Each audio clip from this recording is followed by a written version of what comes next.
ច្រាមទៀងទុងរួចបាត់ទឹកប្រហុកខ្ញុំណែមើលទៅឆ្ងាញ់ទេបងប្អូន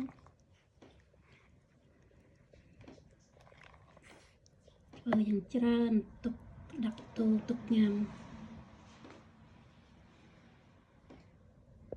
ឥឡូវដល់ពេលលាយដាក់គ្នាហើយអានេះ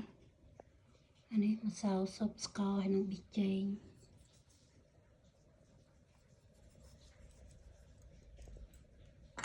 ហើយ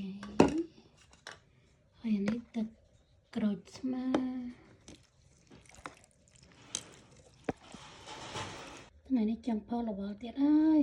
កំពុងតែច្រាមប្រហុកទុំទុកញ៉ាំនេះធ្វើវាច្រើនហើយច្រកកន្លទុកញ៉ាំពេលយើងត្រូវការមានស្រេច